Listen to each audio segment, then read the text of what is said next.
Thanks for joining us. Amid Trump's latest move regarding the nation's election push, Republican Congressman Pete Stauber from Minnesota's 8th District has introduced a bill that would withhold federal funding from Minnesota until the state hands over private voter data. Yeah, Northern News Now, Sophia Lauber takes a look at what's at stake and why this bill has been met with backlash. Sophia?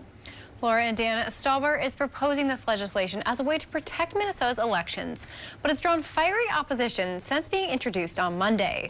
According to the Minnesota Secretary of State, a voter's name, address, year of birth, and phone number are already public. But the bill would hand over your exact birth date and social security number, among other things, to the DOJ. And many see it as a purely political move, with Secretary of State Steve Simon calling it an irresponsible stunt.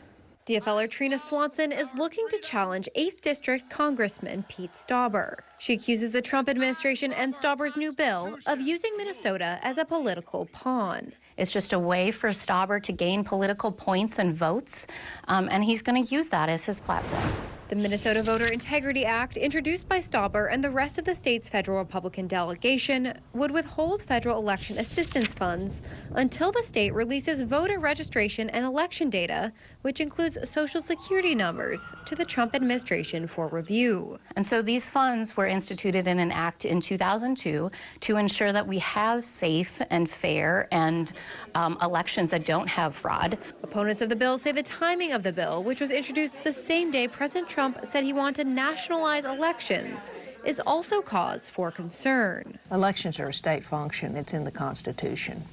And so, again, it's raising concerns. UMD political science professor Dr. Cindy Rugeley emphasizes there are both federal and state laws protecting voter privacy. While she believes the bill is unlikely to pass, she feels it can still do damage given there's no historical evidence of widespread voter fraud. Some of the things we're seeing that's going on right now brings into doubt our institutions, our political institutions. And that's problematic because that's a long-term problem. Casting doubt and raising fear, many wondering what the DOJ would do with private voter data. I don't want one agency to have information that another agency has simply to weaponize it against Americans.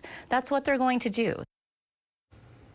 I reached out to Congressman Pete Stauber for an interview about his bill and did not receive a response. In a statement released this week, Stauber claims the information would help ensure Minnesota's elections are fair and accurate. Live in studio, Sophia Lauber, Northern News Now. Sophia, thank you. Now, Minnesota's Secretary of State Steve Simon gave a scathing response to Stauber's proposed bill. You can find that online by downloading our Northern News Now app.